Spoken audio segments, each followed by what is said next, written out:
Allez, salut à tous, replay pour ceux qui ne seront pas là, à partir de là on enregistre. Il est 13h11, donc on a eu une petite série de questions hors sujet avant, et j'arrêterai cette émission à moins le quart, donc on a une grosse demi-heure ensemble pour votre replay. Comme d'hab, tout ce qui est sujet de range, etc., on prend toutes les questions. J'ai aussi pris en compte vos requêtes la semaine dernière par rapport au fait que vous aimeriez que les questions du Discord soient affichées quelque part, parce que sinon vous n'arrivez pas à voir ces questions. Donc de temps en temps, j'essaierai de les glisser comme ça, c'est tout ce que j'ai pu trouver pour l'instant. Je travaille sur des intégrations un petit peu plus sexy à l'avenir. Ok, donc le but aujourd'hui, de mettre nos petites œillères de range et de chercher tout ce qui peut être range, etc. et de discuter un peu donc de tout ça. Et on va commencer avec ce qu'on vient de se taper avec les jaunes, qui est un joli merdier que j'appellerai du vert bien mature, Tezos. Voilà, donc ce que vous avez en face, si je vous demande de m'en faire l'analyse, est-ce que c'est une tendance ou est-ce que c'est un range ?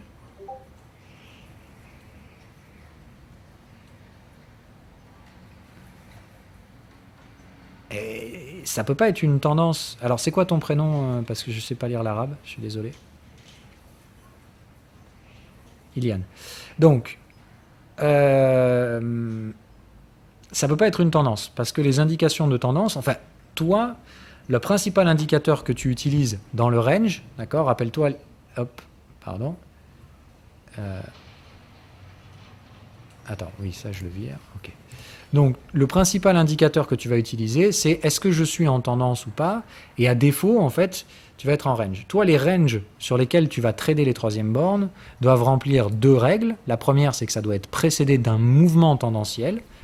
Et rappelle-toi, ce que je te demande d'utiliser comme pour définir un mouvement tendanciel, sans réellement savoir ce qu'est une tendance, puisque tu l'apprendras après, c'est on a toujours pris comme repère le positionnement de la moyenne par rapport au contexte.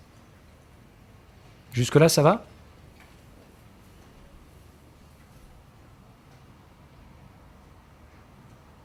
Ok. Donc, toi, tu dois trader les ranges à condition qu'ils aient été précédés d'une tendance et qu'ils ne se trouvent pas à l'intérieur d'un range du T supérieur. Ce sont les deux conditions prérequises pour pouvoir trader des troisièmes bornes de range. Et ce qu'on avait vu, c'est donc que, quoi qu'il arrive, la question que tu dois te poser à tout instant quand tu analyses un marché, d'accord ? La question primaire, c'est pas où est-ce que j'achète, où est-ce que je vends, parce que ça, c'est la réponse que tu veux obtenir à la fin, mais ce n'est pas la première question que tu dois te poser. La première question que tu dois te poser, c'est quoi ?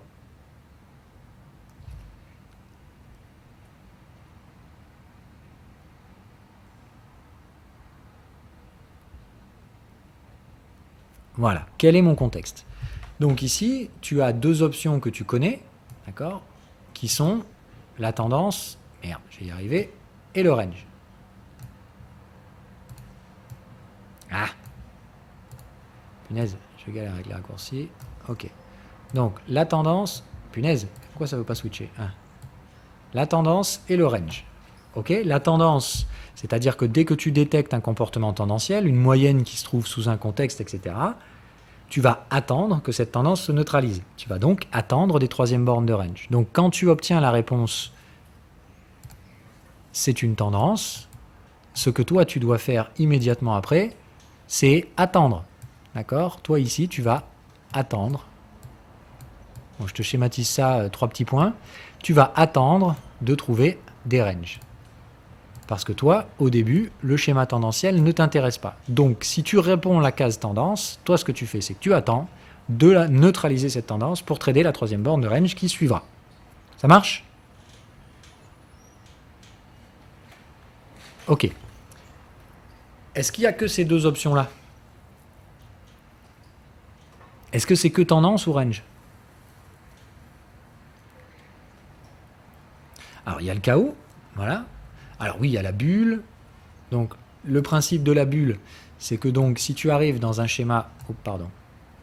Si tu arrives dans un schéma de bulle, bon bah là, de toute façon, pour toi, si le réponse c'est bulle, bah tu fais rien. Parce que interdiction formelle de trader des bulles avec des notions de range. C'est le casse-pipe assuré.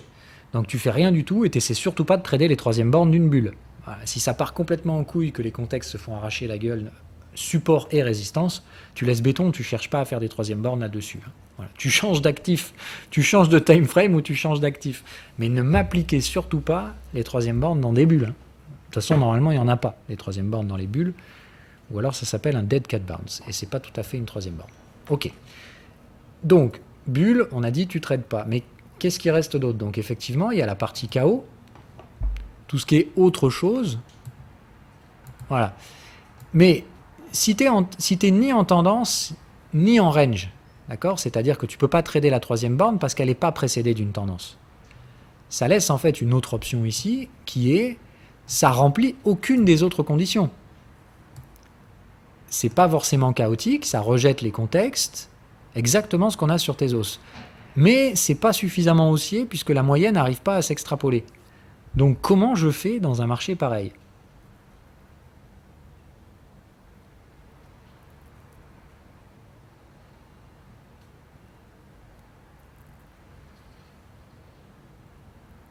Super.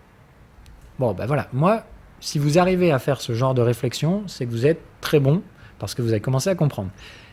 Au lieu de chercher à apporter des réponses, vous comprenez que vous ne les avez pas encore, ces réponses, donc vous vous barrez. Changez de graphique, changez d'actif ou changez de time frame, mais il ne faut pas chercher à donner du sens à tout ce que vous ne maîtrisez pas. Vous, le schéma que vous devez maîtriser, c'est je sais identifier une tendance, j'attends la troisième qui suit. Où j'arrive à identifier une tendance qui a précédé, et aujourd'hui, je suis sur une stratégie de troisième borne. Ça, c'est ce que vous devez maîtriser à la base. Tout le reste, balèque. D'accord? Si vous avez un machin qui éclabousse tout dans tous les sens, ça casse des supports, des résistances, du machin, c'est n'importe quoi, c'est du chaos. Bon, bah laissez tomber. C'est trop excessif, ça part en couille sur les contextes, bah laissez tomber. Il faut que vous soyez dans la tendance, pas dans la bulle, et que vous ne soyez pas dans le chaos. Mais ce qui reste là, il y a une chose que vous pouvez faire, que vous savez faire normalement, c'est quoi?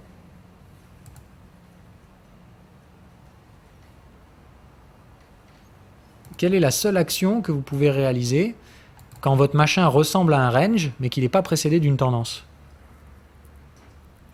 Vous allez changer du T, oui, parce que vous ne traderez jamais sur ce truc-là, vous n'avez rien à trader, mais quelle est la seule chose que vous pouvez faire quand même dans ce contexte? Si c'est un range, à défaut d'être une tendance, même si c'est un petit peu même si c'est un peu bruyant, là on voit bien que dans cette portion de prix ici, là, ça rejette les contextes. Hein. Enfin, moi ici c'est vraiment rejet du contexte, ça revient, ça rebaisse, ça paye ici dans les contextes acheteurs, ça je le note, à chaque fois, et à chaque fois on éclate les contextes vendeurs, mais on n'arrive jamais à installer de tendance. Non, il n'y a pas de troisième borne. Parce qu'il n'y a pas eu de tendance. Donc pas de tendance égale pas de troisième borne à trader.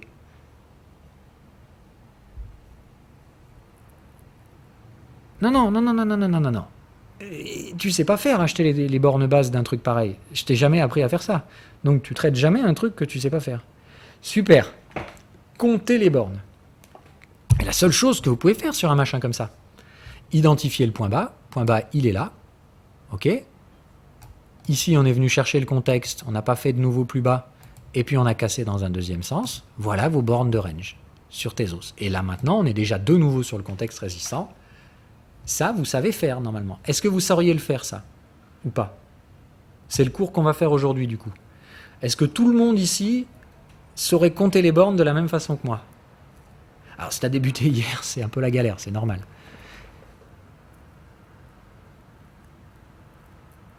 Donc là, on est bien d'accord que ça ne génère pas d'activité de trading. Vous ne traderez rien de tout ça. Le range est juste méga mature, mais ça fait partie de vos compétences de débutant de savoir compter les bornes. Ok? Donc ici, moi je dirais que ce n'est pas forcément une compétence de trading à exploiter, mais il y a une petite compétence que vous devez quand même être capable de faire. C'est, si vous voyez que c'est un range, s'il n'est pas précédé d'une tendance, d'accord? Et que ce n'est pas un excès, que ce n'est pas du chaos, etc., que vous arrivez quand même à avoir un comportement de marché qui correspond à du range, parce que la moyenne est à l'intérieur des contextes, apprenez à me compter les bornes correctement. C'est un bon exercice qui vous fera du bien. Oui, je vais les numéroter. Voilà. Et du coup, 1, 2, 3, 4, 5, 6, 7, 8, 9, 10 bornes. Sacré bordel. Vous n'en verrez pas souvent des ranges à 10 bornes. Hein. Donc, d'un point de vue trading, 10 bornes dans un range, c'est, mais même pas tu cherches à trader ça. Hein. J'espère que vous êtes bien d'accord par rapport à ça.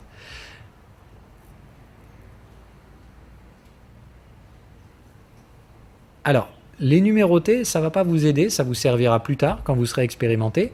Mais si vous voulez, par rapport à vos niveaux de connaissances aujourd'hui, je pense que ça fait partie des prérequis que vous devez être capable d'avoir, de compter les bornes d'un range. C'est pour ça qu'on fait cet exercice aujourd'hui. Ça ne fait pas partie du cursus de formation obligatoire pour trader la troisième borne, mais je vous rappelle que les troisièmes bornes, c'est une étape dans la formation. C'est un tout petit merdier dont on va se servir, mais à mort derrière. Donc ici, ce que vous pourriez faire, entre guillemets, en étant débutant, sans aller au-delà de ça, ce serait de dire, je compte mes bornes, il y en a 10, donc sa mère, c'est bien mature. La seule borne qui pourrait proposer un terme d'intérêt en termes de gestion du risque, ce serait de noter le niveau horizontal de la troisième borne. Et si vous faites ça sur ce type de graphique et que vous comprenez qu'il faut vous arrêter à partir de ce truc-là, vous avez fait tout ce que je vous demande de faire en tant que débutant. Vous avez identifié qu'il n'y avait pas de tendance, c'était un peu chelou, mais vous voyez bien le range, vous êtes capable de compter les bornes et vous savez me positionner correctement le moment où il y a eu une troisième borne. Vous n'auriez jamais pu la trader, de toute façon aujourd'hui c'est bien plus tard, mais vous êtes capable d'identifier le range, vous m'en tracez la structure la plus large, ok ? C'est-à-dire les deux trendlines qui incorporent tous les supports, toutes les résistances, et vous savez m'identifier le niveau horizontal de troisième borne. Vous faites ça, et puis vous vous barrez. Mais ça, ce sont des notions qu'on va réutiliser à mort dans la suite. Quand il y a un range, quelle est sa maturité, et où se trouve la troisième borne? Là, je ne parle pas d'une troisième borne que vous auriez tradée, je parle juste d'une troisième borne à l'intérieur d'un range mature, parce que c'est le seul niveau qui est vraiment important ici en termes de gestion.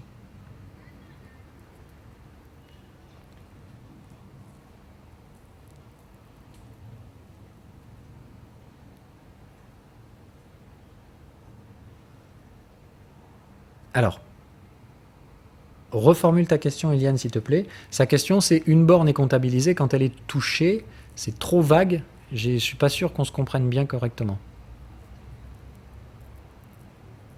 Donc, on va refaire le schéma. Donc, quand vous identifiez un range, donc là, comme je vous dis, c'est à défaut. C'est-à-dire que dans l'analyse qu'on a fait ici, c'est que on ne voit pas de tendance, on n'arrive pas. Ça aurait pu être un peu tendanciel ici, et ça a duré qu'une bougie, on est tout de suite repassé dessous. Donc, ce n'est pas une tendance. On regarde le comportement des boîtes de contexte, c'est pas excessif. Ça a l'air un peu chaotique, mais ça a surtout l'air d'être un range. On fait vraiment contexte à contexte. Donc, on a un range non précédé d'une tendance. Ok, conclusion, le seul truc qu'on peut faire ici, c'est soit tout de suite on se barre, soit on fait l'exercice de compter ses bornes, parce que ça vous fait travailler le positionnement des bornes du range. Et ça, c'est une chose que vous devez savoir faire. Jusque-là, ça va pour le processus de réflexion? Est-ce que face à ce marché-là tout seul, la prochaine fois, vous serez capable de faire ça tout seul? D'accord? J'élimine les cas non probables. La seule option restante, c'est un range. Donc, je compte les bornes. C'est tout. Je compte les bornes et je me casse sur une autre UT. Alors, pour la tendance baissière ici, ça me paraît un peu compliqué.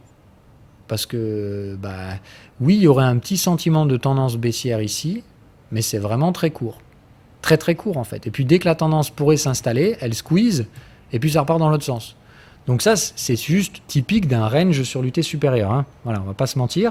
Donc vous ne pourrez jamais trader ici avec des notions de range. C'est clairement sur l'UT supérieure que ça se passe. C'est qu'à regarder les contextes de l'UT supérieure pour comprendre ce qui se passe. Voilà. Mais ce que je pense et ce que j'aimerais que vous fassiez à partir d'aujourd'hui, quand vous faites des exercices de recherche de range, si vous voyez un range déjà mature, faites l'exercice de compter les bornes. Ça vous sera productif. Okay, vous ne tradez pas, vous partez après, vous allez sur un autre graphique, mais compter les bornes, c'est un très bon exercice. Alors, comptons les bornes. Qu'est-ce qu'on utilise comme méthodologie pour compter les bornes? À chaque fois qu'on frappe un contexte opposé, on valide la borne précédente. Donc là, aujourd'hui, on est dans le contexte résistant. Donc, quelle est la dernière fois qu'on a touché le contexte acheteur? Ici. OK. À partir de là, quelle était la dernière fois qu'on avait touché le contexte vendeur?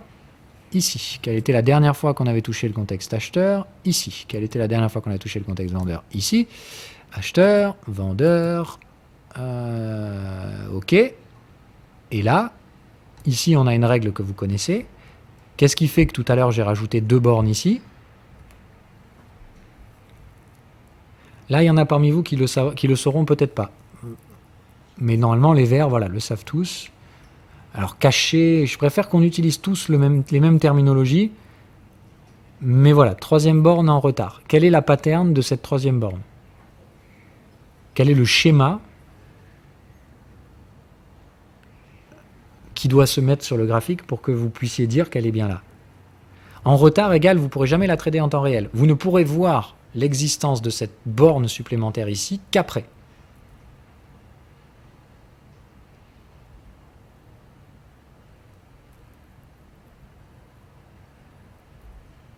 Alors non, moi j'ai pas de squeeze, donc non. Ça n'a rien à voir avec les fibos.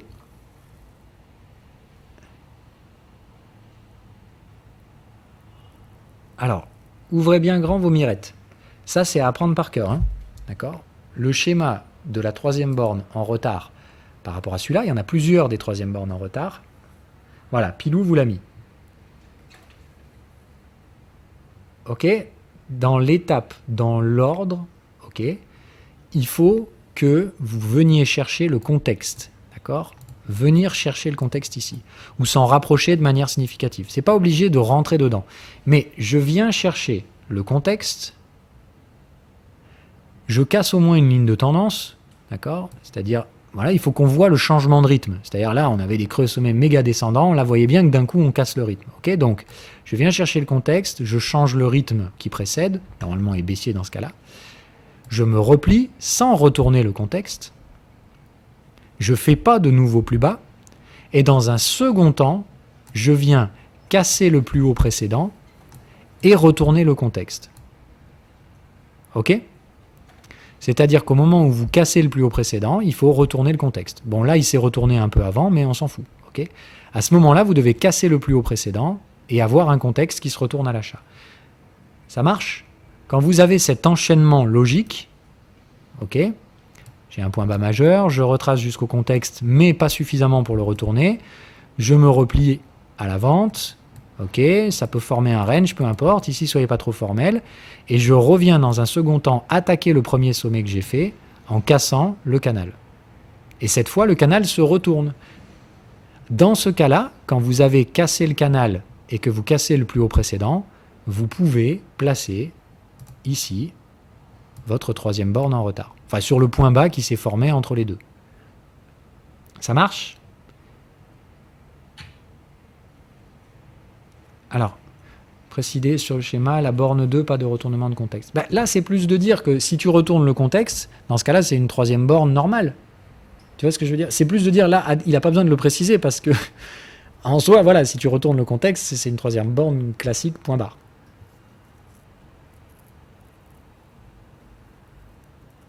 Ok? Donc là, le cas de figure de ce truc-là, c'est vraiment... Bah, l'indicateur aurait probablement dû retourner les contextes ici. Il a jugé que ce n'était pas nécessaire. Et du coup, bah, la 3e borne, elle existait, mais vous pourrez la marquer sur votre graphique qu'en retard. Et on s'en fout, encore une fois, ne pas trader ces niveaux, c'est pas grave. Les 3e bornes, en soi, je m'en fous. Elles ne vous rapporteront pas beaucoup d'argent dans le trading. Mais par contre, de savoir les positionner correctement, ça va vous changer la vie pour trader correctement les tendances. C'est même obligatoire, en fait. Voilà. Et je ne vous parle pas de l'utilisation qu'on aura tout le temps des 3e bornes quand on fera du trading expérimenté. Sur les 3e bornes en retard, oui, mais je vais tout refaire. Le cours sur la 3e borne, je vais vous le refaire là, en octobre, parce que j'ai trouvé une nouvelle méthode pédagogique, bien plus efficace, que j'ai pratiquée sur les élèves en présentiel, et ça a super bien marché pour eux, donc je vais faire pareil pour vous. Mais il faut que je trouve le temps de réenregistrer. Voilà, donc le cours sur la 3e borne aujourd'hui, il est pas mal, hein. Il y a l'essentiel dedans, mais disons que d'un point de vue pédagogique, je peux faire mieux aujourd'hui, donc je vais la refaire. Oui, pardon, je vous montre le chat vite fait pour ceux qui, voilà. Hein, donc ça, c'est le schéma. De toute façon, Pilou nous fait plein de contenu éducatif. Je valide un peu tout et je vous le mettrai à dispo. dans le Discord après. Ok, donc c'est tout bon aujourd'hui. Ce que vous devez avoir appris, c'est comment compter les bornes. Impeccable, d'accord. Je ne peux valider une borne que quand je suis passé d'un contexte à contexte. Ok. C'est-à-dire que quand les bornes sont en train de se construire, d'accord, celle-ci là, celle qui est en cours, elle est potentielle, d'accord, parce que ça peut aller to the moon. Hein. Voilà. Là, théoriquement, vous ne connaissez pas la limite de ce truc, ça se trouve, on va aller là-haut, et du coup, il n'y a pas de borne de range. D'accord. Donc rappelez-vous qu'une borne, elle est validée et confirmée que lorsqu'on atteint la borne opposée derrière. C'est-à-dire que là, si on devait se replier, cette borne-là, on peut très bien se replier et puis réattaquer, etc. Donc cette borne est confirmée à partir du moment où on revient taper le contexte opposé. Ça marche ? Donc là, en ce moment, on est en train de faire la 10e borne théorique, mais on est sûr en tout cas qu'il y en a 9 qui ne pourront plus jamais changer. D'accord ? Le point bas de la 9e borne, il ne peut être que là, parce qu'on est déjà retourné au contexte opposé. Est-ce que ça, c'est ambigu ou pas ? Ou est-ce que vous comprenez bien ce que je veux dire ? Ah oui, oui, là, il pourrait carrément y avoir un breakout. Et 10 bornes de range. Enfin, 9 plus. 9 et 10e en cours. Évidemment qu'on peut breaker à tout moment, là. Mais on peut breaker au nord comme au sud. Là, on ne va pas tarder à quitter cette zone. Mais rappelle-toi qu'on est à l'intérieur d'un range. Puisque là, ici, on le voit, le contexte du T supérieur. Donc là, quoi qu'il se passe, c'est sur le T supérieur qu'il faut bosser. Mais, voilà, par rapport à l'exercice d'aujourd'hui, je préfère qu'on oriente le contenu éducatif sur le comptage des bornes. Donc je veux que vous soyez capable de remonter dans le temps pour placer ces bornes et voir qu'ici, on a fait 1, donc voilà mon comptage de bornes. 1, 2, 3e en retard, 4, 5, 6, 7, 8, 9 et 10e en cours. Je note le niveau horizontal de ma 3e borne et terminé. Ça marche ? Une fois que vous avez compté vos bornes, vous me tracez les lignes de tendance les plus larges. Bon, moi je tracerai comme ça, parce que là on n'a pas réussi à tenir des clôtures. Ça et ça. Ok, et vous me notez le niveau horizontal de 3e borne. Et ici, vous avez fait tout ce que vous avez à faire. Vous passez sur l'UT supérieur. Ça marche ? Je vous expliquerai après comment on utilise cette 3e borne pour faire des trucs comme ça. C'est plutôt du niveau au-dessus, ça. Voire expérimenter. Mais ici, vous avez fait tout ce que je vous demande de faire. Savoir positionner la 3e borne et compter le nombre de bornes d'un range. À aucun moment, vous n'auriez pu trader à l'intérieur de ce range. En tout cas, pas sur ce time frame. Donc, il n'y avait pas de trade pour vous, mais vous avez su tirer toutes les informations techniques qu'il y a à tirer de ce truc. Une fois que ça, c'est fait, tout le reste, c'est du blabla. Ça marche ?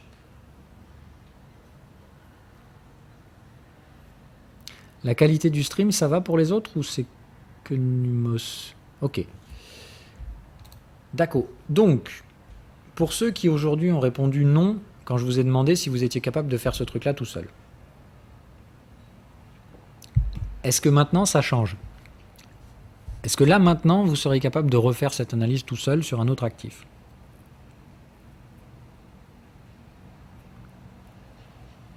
Voilà.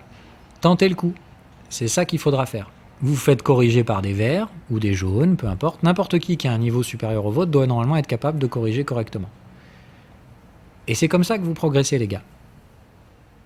Vous apprenez une pattern, ou vous apprenez à faire quelque chose. Vous allez forcément faire des conneries au début, mais c'est pas grave. C'est en répétant les conneries plusieurs fois et en comprenant où vous avez fait la bêtise que vous la reproduirez pas dans un cas similaire la prochaine fois. Rien n'est jamais copié-collé, mais il y a des similarités que vous allez voir apparaître très vite. Et quand tu as fait 3 fois la bêtise, qui n'est pas tout à fait la même bêtise, mais ça commence carrément à devenir Enfin, vous commencez à capter que c'est à peu près la même source d'erreur à chaque fois, bah, la 4e fois que ça se présente, hop, là votre cerveau il fait « Ah bah oui, bah, ça ressemble aux 3 fois d'avant, donc cette fois je fais pas la connerie ». Et c'est tout, c'est comme ça qu'on progresse. Donc si vous pratiquez pas, vous faites pas d'erreur, si vous faites pas d'erreur, vous progressez pas. Si vous avez peur de faire des conneries et que du coup vous voulez pas partager vos corrections parce que vous avez peur qu'on vous prenne pour un naze, eh ben vous progressez pas non plus. Alors qu'à la base vous êtes là pour progresser. Donc faut pas avoir peur de vous faire juger, faut produire un maximum de contenu, faut pas avoir peur de faire des erreurs. Et on avance comme ça. Et surtout ce que j'aimerais que vous fassiez, c'est que quand vous avez atteint un niveau, vous renvoyez l'ascenseur aux autres. Il y en a qui vous ont aidé à devenir meilleurs, il y en a qui arriveront après vous, aidez-les à votre tour. Voilà, c'est plus de dire, Prenez ce que vous devez prendre dans le Discord et venez donner ce que vous pouvez donner une fois que vous avez appris quelque chose. Les erreurs que vous faites, vous vous rendez pas compte, mais vous faites tous les mêmes conneries. Donc en fait, les erreurs que vous avez faites et que vous ne faites plus aujourd'hui, vous allez très rapidement les détecter chez les autres. Et vous allez même vous rendre compte qu'ils font les mêmes conneries que vous à l'époque.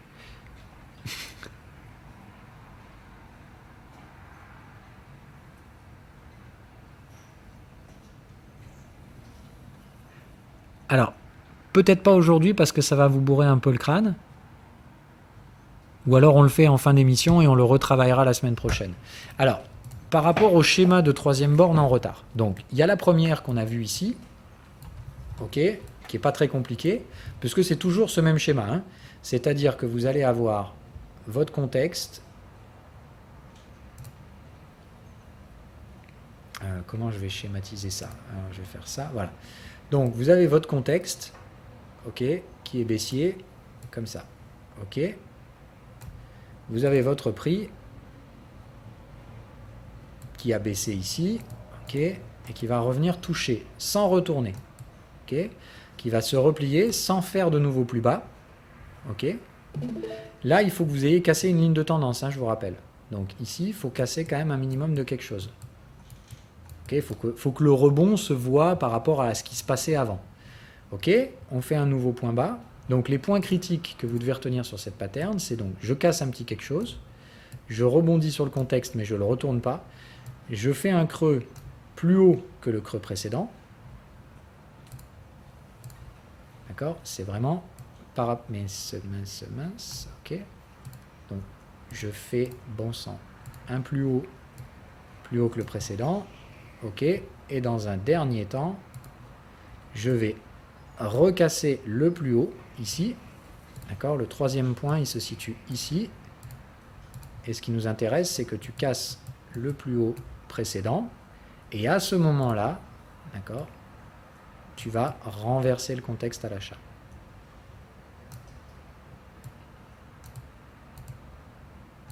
Ok, ça c'est celle-là, vous devez la maîtriser absolument par cœur. C'est typiquement que ici, avec du recul, c'est-à-dire une fois que les prix ont été imprimés, théoriquement, l'indicateur, il aurait dû retourner ici, il a choisi de ne pas le faire, il vous a induit en erreur, tant pis, mais il va vous sauver le cul un bon paquet de fois aussi. Donc, pour l'avoir étudié d'un point de vue statistique, je préfère opter toujours pour la solution à moindre risque. C'est-à-dire, je préfère un indicateur qui va parfois être en retard, et c'est à vous de savoir juger quand il l'a réellement été, via cette pattern, plutôt que de retourner les contextes tout le temps et de vous rajouter des bornes artificielles qui ne représentent rien. Voilà. Ça, structure number one. La plus facile à capter, il n'y a pas besoin de vous prendre la tronche. Après, les troisièmes bornes en retard, d'accord, c'est-à-dire qui sont liées à un retard d'indicateur, elles peuvent être louées à deux trucs. Donc, si je vous schématise, dans celui-là, en fait, l'erreur de l'indicateur, elle est liée à un algorithme que j'ai créé moi, qui est là pour vous protéger, qui fait que parfois, on peut venir taper le contexte, et parfois même trader dedans, parfois même des fois déborder au-dessus, mais je vais mettre des protections qui vont l'empêcher de se retourner. Ce sont ces protections qui vous baisent la gueule une fois de temps en temps et qui créent ces troisièmes bornes en retard. Ok ? Ces protections, elles sont surtout là pour les contextes de tendance, donc elles vous font un peu chier dans les ranges et elles causent des retards, mais c'est pas grave, vous verrez que ça vous sauvera le cul quand on est en tendance. Ok, première pattern. Ce que ça coûte pour vous, c'est que vous n'allez juste pas pouvoir trader cette troisième borne. Mais vous devez être capable de vous rendre compte qu'elle s'est déjà produite quand on retourne le contexte. Ça marche? Parce que du coup, ce qui se passe en général sur ce marché derrière, c'est que ici, après, il revient chercher le contexte là, et que vous allez me dire, ouais, contexte retourné, tendance baissière, égale troisième borne. Eh ben non, voilà, non. À ce moment-là, vous devez être capable de voir que le schéma de la troisième borne, il s'est déjà produit, mais en retard. Est-ce que je vous ai carrément pété les neurones ou est-ce que vous suivez toujours là? Normalement, avec cette méthode, c'est comme ça que tous les gens en présentiel ont compris cette putain de pattern. Donc, il me semble que c'est beaucoup plus pédagogique comme ça que ce que j'avais mis dans la vidéo. Ok.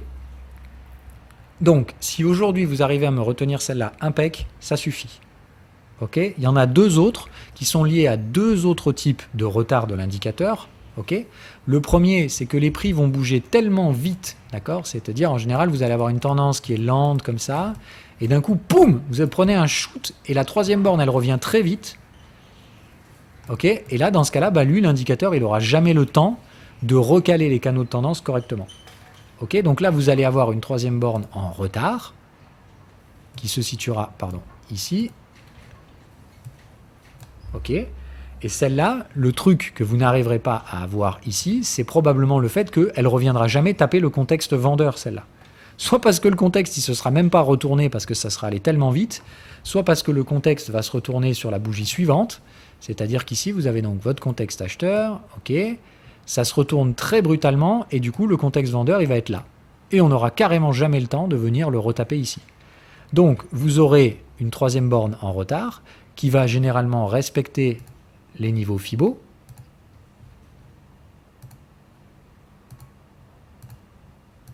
Donc sur cette pattern, normalement, le niveau horizontal de Fibonacci doit être respecté. Ok, mais on n'arrivera pas à remplir la condition contexte. Donc ici, en fait, vous aurez une troisième borne en retard, juste, vous ne pourrez pas la trader parce qu'elle ne remplit pas l'ensemble de vos conditions. Tout simplement parce qu'ici, le contexte ne peut pas bouger assez vite. Il y a des contraintes dans la mise à jour des contextes. Et ici, les contraintes de la mise à jour du contexte, tout simplement, elles vont empêcher le marché de se réajuster suffisamment vite. Mais ces cas de figure de ça bourrine hyper vite, c'est quasi impossible. Merci Pilou, tu l'as en très très bien. Voilà, hop, je vous le mets. De toute façon, tout ce contenu, hein, voilà, Pilou l'a formalisé. Vous aurez toutes ces règles-là et tout ça, ce sera bientôt disponible. Je retravaille tout ça, hein, je dis en octobre, je vais vous refaire le contenu éducatif. Pilou l'a déjà refait sous forme bien. Et voilà. Et il y en a une troisième, qui est donc l'autre cas de figure, c'est-à-dire là, c'est trop lent. Et dans ce cas-là, vous n'arriverez pas à remplir les Fibo, mais vous remplirez la case contexte. Ce que ça donne en termes de prix, c'est souvent un truc comme ça. Donc vous avez un marché haussier, ok, comme on l'avait vu, hop. Donc votre mince, vous avez votre marché qui monte, ok, tac, ok, il vient vous renverser le contexte. Alors pardon, hop, il vous renverse le contexte. Ok, et derrière, ce qu'il va faire, c'est qu'il va continuer de baisser, comme ça, très longtemps. Il va remonter un peu ici, et il va rebaisser. Ok, et là, ce que ça va vous faire chier, parce que ce que vous allez avoir ici, c'est un marché qui se retourne là, ok, qui se fait bien grinder le contexte ici. Donc, ce que ça va donner en termes de positionnement de contexte, c'est un truc comme ça. Et généralement, ici, ok, mince, pardon, c'est moi qui fais n'importe quoi. Le contexte, il fera clairement pas ça. Ok, mais justement, votre contexte ici, il va baisser très vite, à tel point que vous allez avoir une structure convergente. Et ici, vous allez renverser votre contexte. Ok. Et dans ce marché-là, ce que vous aurez comme problème, c'est que vous n'arriverez... Mince, putain, je vais y arriver. C'est que vous n'obtiendrez pas ici le retracement minimum de 61%. Ok. Cette condition ne sera pas remplie. Mais vous remplirez la condition ici d'être dans le contexte. Donc celle-là, elle est bien remplie. Ok. Vous aviez bien une tendance avant. Hein. Je vous rappelle qu'ici, il faut une tendance. Les troisièmes bornes n'existent pas s'il n'y a pas de tendance. Donc vous avez votre flux primaire ici, obligatoire. Sinon, il n'y a pas de troisième borne. Là, c'est la même chose. Hein. Ici, il faut un flux haussier qui précède. Je ne le précise pas parce que ça fait partie des deux conditions primaires. Hein. D'accord. Donc de toute façon, toujours un flux haussier pour qu'il y ait existence d'une troisième borne. Et donc, dans ce cas-là, le problème, c'est que vous n'aurez pas le Fibo 61, vous serez bien dans le contexte, mais simplement, ici, bah, le marché aura été tellement lent que vous le revaliderez. Par contre, vous ne validerez celle-là qu'à partir du moment où vous reviendrez taper le contexte opposé derrière. Ok ? Parce que vous aurez plein de cas de figure alternatifs où votre marché, ce qu'il va faire, c'est qu'il va venir taper le contexte ici, il va brouter un peu, puis hop, après, il va aller venir chercher le Fibo 61. Donc, cette troisième borne ne sera validée comme étant en retard qu'à partir du moment où vous viendrez retaper le contexte. Voilà, Pilou vous l'a mise là. En vachement mieux, parce que, évidemment, il a fait un bon boulot. C'est mieux que mes petites flèches. Donc, si je vous résume, les trois patterns, bah, Pilou vous les a donnés de manière très belle. Il y a celle-là, et celle-là. Tout ça, ce sera dans un PDF dédié à l'apprentissage des troisièmes bornes, sur lequel travaille Pilou, et je le remercie. Il vous a même fait un QCM apparemment, qu'il faudra que je corrige, qui vous permettra donc de vous confronter à différents contextes de troisième borne, sur des graphiques réels, d'accord, avec un QCM. Est-ce qu'il y a une troisième borne? Oui. Est-ce qu'elle est positionnée là, etc. Là. Ce sera un test, si vous voulez, comme un contrôle, mais un autocontrôle. Vous vous autocontrôlez pour voir si vous avez les connaissances suffisantes pour prétendre devenir vert. Voilà. Vous pouvez dire merci à Pilou, c'est cool. Moi, je lui dis un grand merci encore une fois. Je travaille bénévolement pour vous, donc c'est cool. Quand vous travaillez bénévolement aussi pour le projet, c'est quand même très cool. Ça marche? Pour le jaune? Comment ça pour le jaune?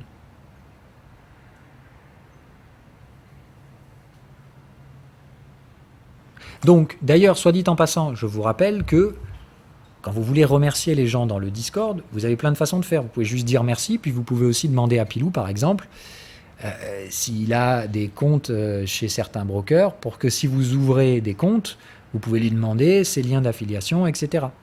Non mais Pilou, c'est comme ça que ça fonctionne. Un mec qui ouvre un nouveau compte de trading sur un broker et qui n'utilise pas les affiliations, ou pas les affiliations, c'est pas le bon mot, c'est comment on dit putain, les référales, voilà. Mets tes liens de référales. Il me semble que tu peux écrire un truc sur ton profil. Voilà, tu peux... Ah non, je sais pas comment on fait.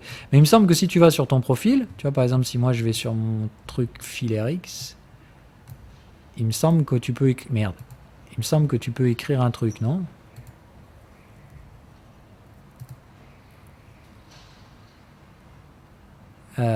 Voilà, présente-toi en quelques mots. Et ben ici, tu as 190 machins, tu peux mettre tes liens de parrainage sur les différents sites où tu es, que ce soit Binance, machin et compagnie. C'est toujours pareil, c'est peanuts, c'est des mini-profits, mais c'est toujours mieux que de ne pas utiliser ces trucs-là. Et du coup, bah, c'est con, voilà, parce que en soi, que tu ouvres un compte chez le broker en mode affilié, pas affilié, enfin affilié, référé ou pas référé, enfin parrainé ou pas parrainé, c'est pareil. À la fin, tu utilises quand même le système. Donc voilà. C'est une des façons que vous avez de remercier, tout en évidemment disant merci, c'est quand même très cool. Et puis surtout, bah, la façon que vous avez de remercier, c'est pas forcément de remercier Pilou lui-même, mais de remercier la communauté en général. Pilou, il rend service à la communauté, bah, rendez service vous aussi. Chacun de sa façon. Pilou, il produit du contenu, vous pouvez aller corriger les analyses des autres, etc. Voilà. Et c'est juste de vous rendre compte que dans le Discord, vous pouvez tout à fait venir et prendre sans rien rendre. Personne ne vous demandera rien du tout. C'est bénévole. Donc, dites-vous que si vous avez appris des trucs, la meilleure des façons, c'est de rendre. Rendre, ça peut se faire de plein de façons. Soit comme ça, on l'a dit, d'un moyen pécunier en utilisant les liens de référales de ces gens-là qui vous ont aidé, etc., etc. Voilà. Ça marche ? Je proscris absolument tout lien financier. C'est-à-dire que si jamais il y a un mec qui vous apprend des trucs et qui vous dit en privé tiens, si tu veux, je te propose des cours particuliers rémunérés, putain, vous me donnez le nom de ce type-là, il est banni à jamais du Discord. C'est clair ? Moi, je vous fais pas payer pour vous partager le contenu. S'il y en a un qui a le culot de repartager mon contenu contre paiement financier, je le pends, le mec. Ok ? Donc, interdiction formelle de monétiser le savoir ici. C'est gratuit et ça doit le rester. Et si vous en voyez un qui franchit cette ligne, putain, je vais le tabasser. Mais par contre, voilà, qu'il y ait des liens indirects, c'est-à-dire c'est du win-win, référal, etc., parrainage, tout ça, aucun problème, c'est open bar. D'accord ? Ou tip jar, etc. Mais jamais vous ne devez payer sous la contrainte. Enfin, sous la contrainte. C'est pas je te donnerai l'information quand tu auras payé. Voilà, vous pouvez mettre vos tip jars. Si un mec est sympa, il a envie de vous envoyer quelques centimes, voilà, aucun souci. Tous ces trucs-là, c'est bon. Mais ça doit se faire sur la base d'un volontariat. À partir du moment où vous êtes contraint de payer pour quelque chose, putain, vous me dénoncez ces fils de pute et je les vire. Oui, la troisième borne de Squeeze, c'est la dernière. On en parlera la prochaine fois. Tiens, excuse-moi, j'essaie de poser une question là, sur les différentes structures de range, comme les triangles, les porte-voix, les canaux, etc. Ouais. Et tu avais quelque part un truc qui expliquait la psycho qui avait derrière tout ça ? Oui, mais ça, tu t'en fous. C'est du contenu qu'on utilisera plus tard. La psychologie de marché, c'est niveau expert. Donc, en soi, ça fait partie des cours experts. Avant, le problème, c'est que je vous envoyais du contenu dans la gueule de tous les niveaux en même temps. Et du coup, effectivement, c'était un peu fourre-tout. Et surtout, moi, j'avais l'impression de vous apprendre et de semer plein de graines pour plus tard. Mais en fait, surtout, je vous embrouillais. Donc aujourd'hui, on fait pas du tout comme ça. On Et sector... tu t'en sers pas du tout dans l'analyse du range ou quand tu passes justement sur l'analyse de la tendance? Moi, oui, pas toi. C'est du niveau orange. Donc ça, je vous l'apprends au niveau orange. Et on l'utilisera en niveau orange à partir d'aujourd'hui. Ces trucs-là que je vous glissais avant, je ne le fais plus aujourd'hui. Voilà. Vous, on travaille le range. Avec les gars en tendance, on travaille les trucs en tendance. Avec les expérimentés, on travaille la psychologie de marché, les contre-tendances, etc. Les gestions de portefeuille après, etc. Ok? Chaque chose en son temps, les gars. Soyez patients. Ça marche? J'arrête parce que j'ai 10 minutes pour bouffer et que j'ai la dalle. Ok? Salut les gars.